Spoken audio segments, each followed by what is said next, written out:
Hello, good day sa inyong lahat mga technician, no? Meron tayong tutorial dito. It's isang microphone na mikatang tatak, no? Ayan. Ewan ko kung ano to, familiar kayo dito sa brand na to. So ito yung board nya. Ito yung kanyang mga mic. Tapos meron pa isa dito. Ayan, no? Share ko lang sa inyo kasi ano to madalang to na nagkakaroon ng gantong problema. Ang issue nito is wala siyang output. Nangyari kasi pinahiram daw ng may-ari. Ngayon pagbalik di na gumagana. Pero ang factor nito is hindi sa sa paggamit kundi sa tagal na. Kasi meron akong nakitang dalawang parts na nagka-problema talaga. Kumo-connect siya, tingnan niyo yung kanyang indicator. Pag in-on ko ang remote mic, nag-glow yung kulay green na yun. Actually yung green na yun, parang bukas na siya pero naiilawan siya lang nung isa. Pag in-on natin, mag-glow pa ng mas green yan. Pag in-on natin tong mic, on ko ayan patayin ko yung mic. Ayan. So kumo-connect siya. Meron siyang nag-check ako sa coil nung una pero buo yung coil, parehas ng isang mic. Tapos kumo-connect. Ang nagtataka lang ako, walang out. So meron siyang XLR and meron siyang PL output. So nag-PL ako. Ito yung kanyang connection punta sa Bluetooth speaker, no? So ayan. Ano nga ba yung sira? So nakita ko na may problema yung kanyang variable resistor. Ayun yung nakapesto dito. Itong dalawa na to. Yan. Dahil sa kinalawang siya, baka pinasok na ng kalawang yung carbon, kaya nagkaroon ng sira. Nag-open na kasi yung palo nito.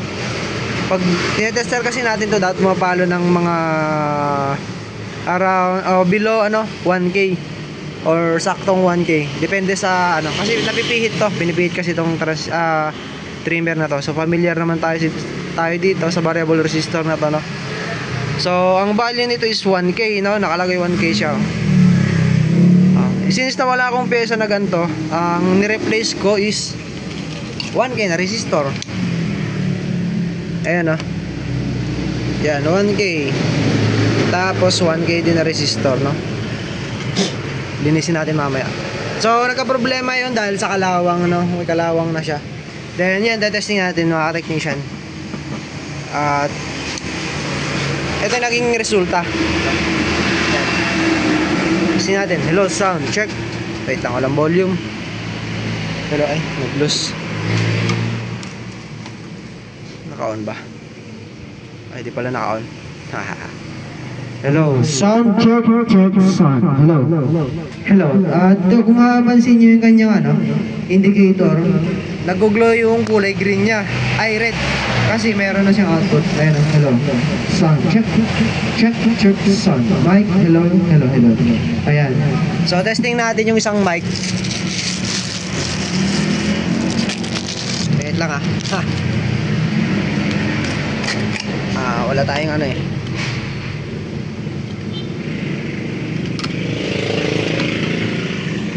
Yan.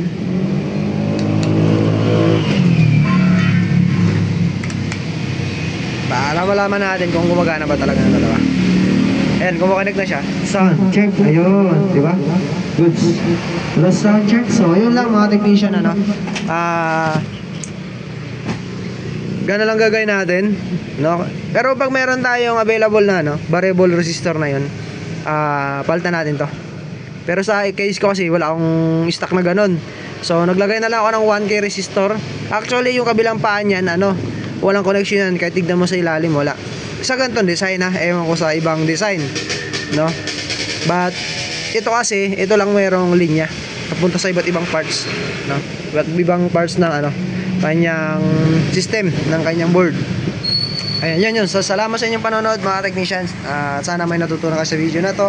And don't forget to like and subscribe na rin sa aking channel. Thank you and God bless.